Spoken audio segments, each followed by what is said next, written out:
नमस्कार, आदाब, सत श्री अकाल और अस्सलाम वालेकुम। मैं मोहम्मद अहमद काज़मी लेकर आया हूँ आपका पसंदीदा कार्यक्रम नज़र दुनिया पर।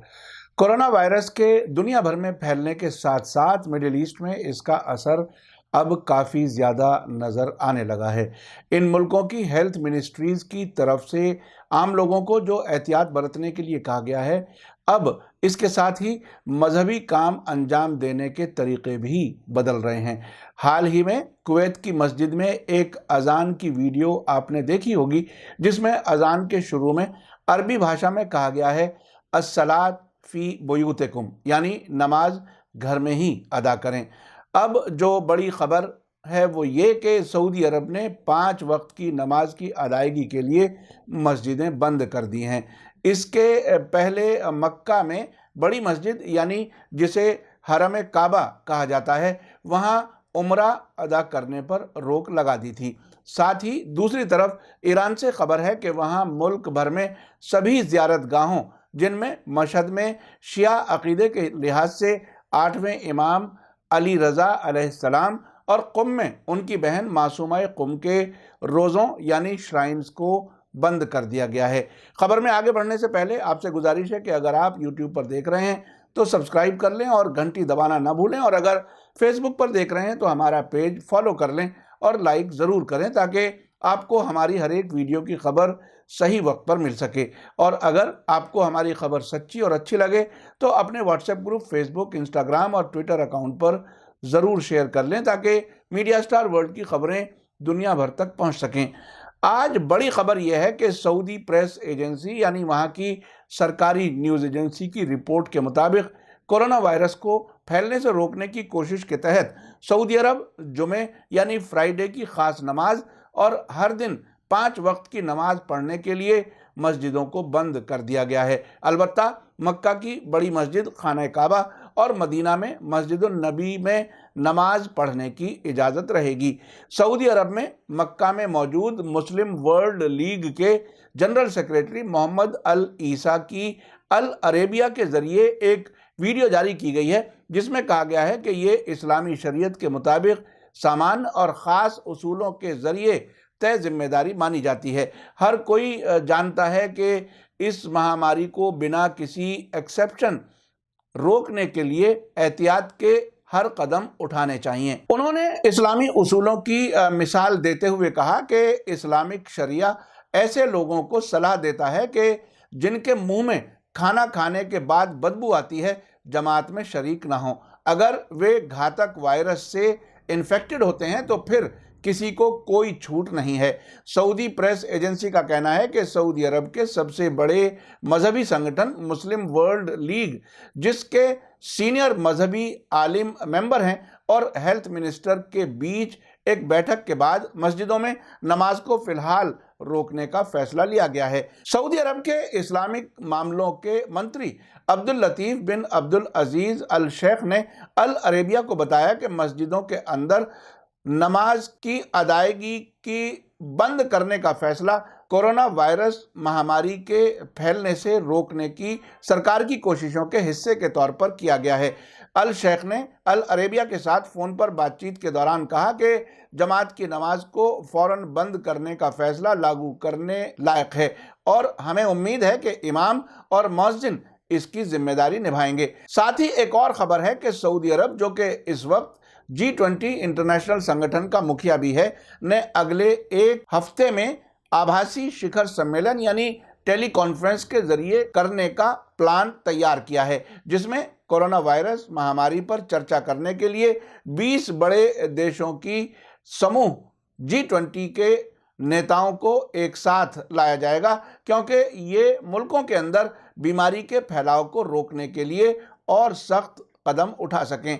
ये वर्चुअल कॉन्फ्रेंस तकरीबन इसी तरह की होगी जिस तरह प्रधानमंत्री नरेंद्र मोदी ने हाल ही में दक्षिण एशिया सहयोग संगठन यानी दक्षेस, जिसे अंग्रेजी में सार्क कहा जाता है, मुल्कों की हाल ही में टेली कॉन्फ्रेंस के जरिए कॉन्फ्रेंस की है। ऐसी कॉन्फ्रेंस में शरीक होने वाले नेताओं को यात्रा करके किसी एक मुल्क में नहीं जाना होता, बल्कि इंटरनेट या सेटेलाइट के ज़रिए एक दूसरे से या आपस में बात कर सकते हैं। उधर ईरान से भी खबर है कि सभी मजहबी मकामात को बंद किए जाने का फैसला किया गया है। पारस टुडे के मुताबिक ईरान में सभी मजहबी मकामात को बंद किए जाने के फैसले के बाद मशहद में पैगंबर इस्लाम के पौत्र इमाम रज़ा अलैहिस्सलाम, कुम शहर में उनकी बहन हज़रत मासूमा सलामुल्लाह अलैहा और तेहरान के नज़दीक मौजूद रय शहर में शाह अब्दुल अजीम के श्राइन के ट्रस्टों ने जॉइंट बयान जारी करके ज़ियारत पर आने वालों से माफ़ी चाहते हुए इस बात पर अफसोस जाहिर किया है कि इन मजहबी मकामात को, मज़ारों को और रोज़ों का दर्शन कुछ दिनों के लिए और टेम्परेरी तौर पर रोका जा रहा है। बयान में कहा गया है कि इस वक्त कोरोना वायरस के फैलाव के बाद हेल्थ मिनिस्ट्री की सिफारिश की वजह से और भीड़ में वायरस के फैलने के खतरे के मद्देनज़र इन पाक जगहों में हर तरह के प्रोग्राम पहले से ही कैंसिल कर दिए गए थे और अब दुखी दिल के साथ ये सख्त फैसला किया जा रहा है और श्रद्धालुओं को माफ़ी के साथ ये इन्फॉर्मेशन दी जाती है कि इन पाक मकामात का दर्शन फ़िलहाल मुमकिन नहीं है। मशहद और कुम से खबर ये भी है कि इस फैसले के बाद इन दोनों शहरों में कुछ लोगों ने रोज़ों के बाहर प्रदर्शन किए और इन श्राइन को खोलने की मांग की, जिसके बाद कई लोगों को गिरफ्तार भी किया गया है। ईरान के मीडिया में ये खबर भी है कि ईरान में कोरोना वायरस के फैलाव के साथ ही कुछ कट्टरपंथियों ने, जिनका ताल्लुक ब्रिटेन की खुफिया एजेंसी से साबित हो चुका है, ईरान और शिया समुदाय को बदनाम करने के लिए पवित्र स्थल यानी इन पाक जगहों की जाली को चाटने जैसा काम किया, जिसके बाद ईरान की सरकार ने सख्त कार्रवाई की। साथ ही ईरान के सबसे बड़े मजहबी रहनुमा और मुल्क के supreme leader Ayatollah Sayyid Ali Khamenei ने हुक्म दिया है कि कोरोना के मुकाबले के लिए बने आयोग की हर सिफारिश को लागू करना डिपार्टमेंट और हर इंसान के लिए ज़रूरी है। साथ ही ईरान के सबसे बड़े मजहबी रहनुमा और मुल्क के supreme leader Ayatollah Sayyid Ali Khamenei ने हुक्म दिया है कि कोरोना से मुकाबले के लिए बने आयोग की हर सिफारिश को लागू करना हर डिपार्टमेंट और हर इंसान के लिए ज़रूरी है। इसके अलावा इससे पहले इराक़ में नजफ़ में मौजूद आयतुल्लाह सिस्तानी, जो दुनिया भर के मुसलमानों के लिए बहुत ही रिस्पेक्टफुल हैं और दुनिया भर के शिया उनको बहुत ही अहमियत देते हैं, उन्होंने भी ये कहा है कि जिस किसी को कोरोना वायरस हो जाए, जो मरीज़ हो, उसका इलाज करना ज़रूरी है। यानी अगर और उसे वाजिब किफ़ाई कहा है। उसका अरबी भाषा में जो मतलब है वो ये है कि अगर कोई उसका इलाज कर रहा है तो बहुत अच्छा है, अगर कोई इलाज नहीं कर रहा तो समाज पर उसका एक तरह से पाप होगा। अब तक सिंगापुर के चैनल न्यूज़ एशिया की हर मिनट अपडेट होने वाली इंफॉर्मेशन के मुताबिक खबर लिखे जाने के वक्त तक दुनिया भर में 1,98,371 मरीजों की कोरोना वायरस के साथ पहचान हो चुकी है। दुनिया भर में 7,979 लोग मारे जा चुके हैं, जबकि 67,003 मरीज ठीक हो चुके हैं। इनमें से चीन में मरीजों की तादाद 80,894 रही, जबकि वहां 3,237 लोग मर चुके हैं और 61,644 ठीक हो चुके हैं। इटली में 31,506 मरीजों की शनाख्त हुई है, जबकि 2,503 मारे जा चुके हैं और 1,045 ठीक हो चुके हैं।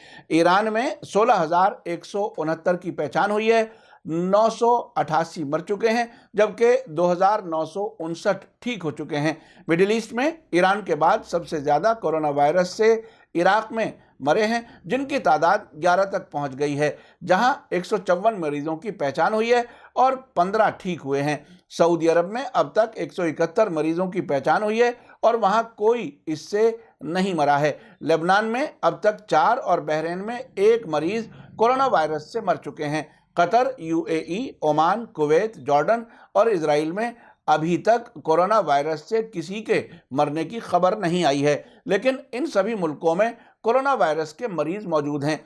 इस सब के बीच कोरोना वायरस महामारी को रोकने के लिए कुवैत में एक मौज़िन को ये कहते हुए सुना गया कि अस्सलात फी बुयूतिकुम, यानी अपने घरों में नमाज अदा करो, और इस अजान में हय्या अलस्सलाह यानी नमाज पढ़ने के लिए जल्दी आओ ये भी नहीं कहा गया। सुनिए ये अजान किस तरह दी गई।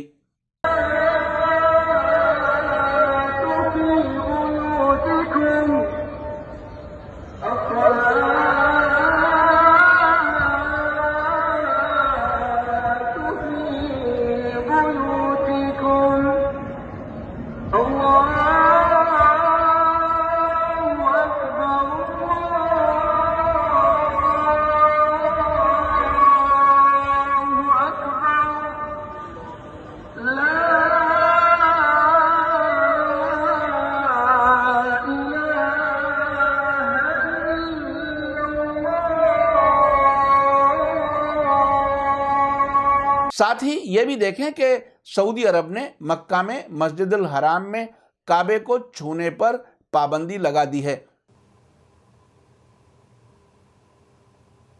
इसी के साथ मुझे दीजिए इजाजत। ये एपिसोड कैसा लगा कमेंट्स में जरूर लिखें। थैंक यू, धन्यवाद, शुक्रिया। जय भारत, जय हिंद। मीडिया स्टार वर्ल्ड के और वीडियो देखने के लिए हमारे चैनल को सब्सक्राइब करें और सीधे नोटिफिकेशन पाने के लिए बेल आइकन दबाएं। और अगर हमारी खबर सच्ची और अच्छी लगे तो अपने व्हाट्सएप, इंस्टाग्राम, फेसबुक और ट्विटर अकाउंट पर जरूर शेयर करें।